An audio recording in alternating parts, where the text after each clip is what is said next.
A downward arc. For backspin, you're hitting with a tossing arc, then all your topspin shots.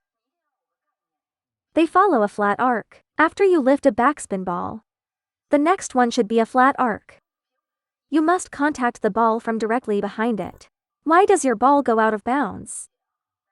Down then up. You can also go down then up on the backhand, right? Because after you loop the ball. See that? What kind of arc is that? You looped it with a tossing arc. So after your first loop, your awareness hasn't switched in time. After you finish that first loop, your hand naturally drops down. That causes the next shot to produce too much arc. So in your mind, after the first loop, the second shot must always be flat. Yeah, look.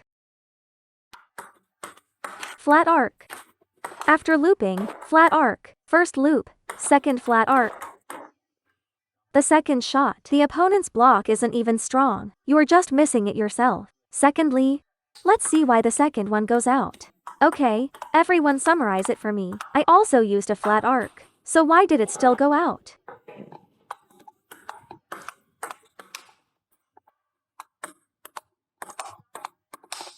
When I was little, I hit a ton of these. Really a lot. I had already moved forward, so I pressed the racket down.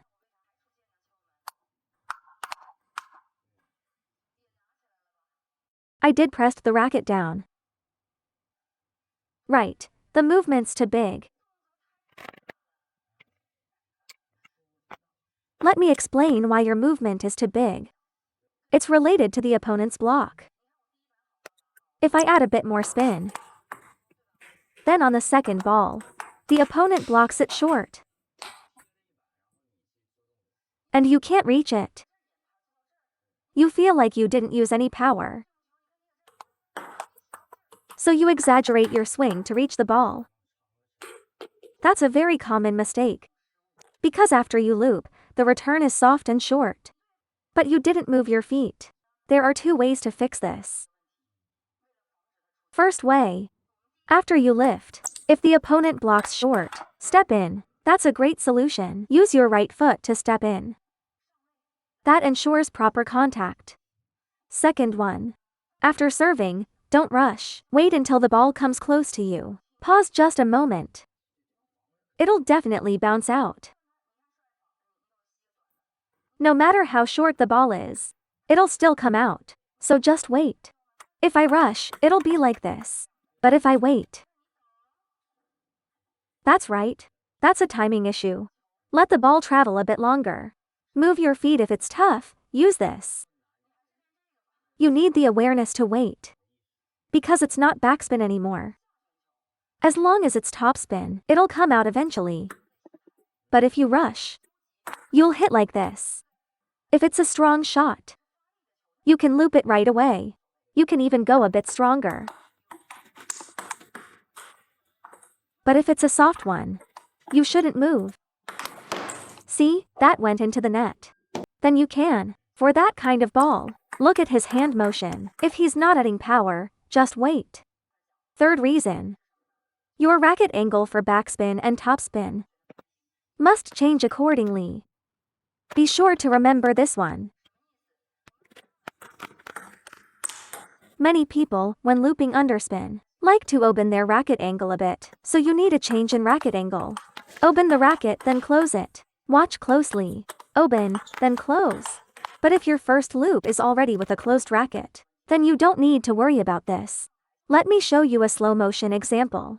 Watch carefully. For underspin, open. For topspin, close.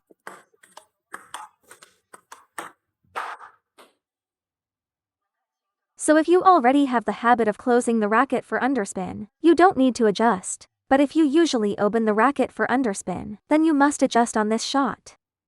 You don't close the racket at the moment of contact. You should already close it during your backswing. Only by closing it during the backswing. Fourth point. I want to talk about footwork.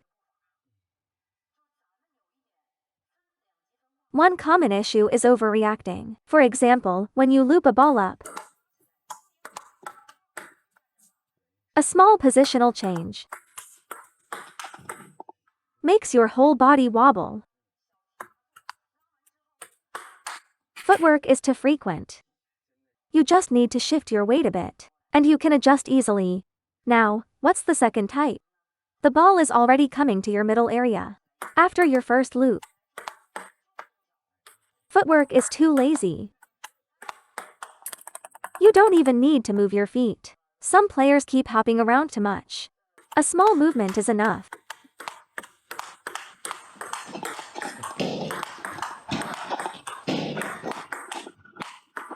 Too much footwork just makes it messy. Let's define a proper range for footwork. We'll start with the backhand. After the first loop, if you feel you can reach the next ball using your body weight, then don't move your feet. Just shift your weight. See loop, then use body weight.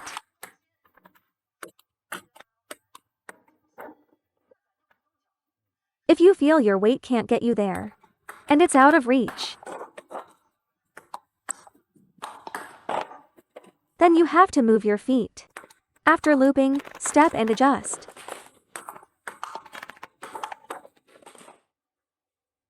Let me share a bit of my own experience. For balls down the middle, anything beyond your elbow range, you definitely won't reach it.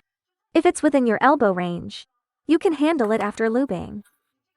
But if the ball lands outside your elbow, you either switch to forehand or move your feet if you still want to backhand it. Your feet must move to the side. When looping backhand outside the elbow range, once you see the ball going there, immediately switch to forehand or adjust your footwork. When it comes inside your elbow, you can just use your body weight. No need to move your feet. So what about the left half of the table? Actually, not many people hit down the sideline. Unless you stand like this, then yes, that's a sideline ball. As long as you guard your left side, you don't need to move your feet, because it's very unlikely for topspin shots to reach that far. So you can just use your body weight. Body weight. Loop, then shift your weight. That works fine. Now, for the forehand side, let's also use a standard reference. When you loop with your forehand, if you play cross court, look, even if the angle's a bit wide, you still don't need to move your feet, because it won't go too far. Right? So as long as you loop that ball, especially if it's a straight shot, and your opponent sends it wide, you can mostly handle it just by shifting your weight.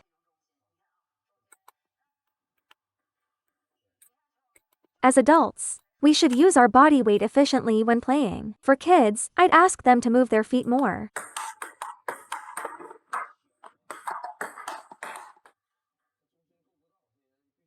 It's a habit they need to develop, because they'll need it to progress later on. But for professional players, move only when absolutely necessary. When you stay still, your stroke will be the most stable. If your footwork isn't improving, maybe due to stamina or age, learning to use your body weight is the most practical way.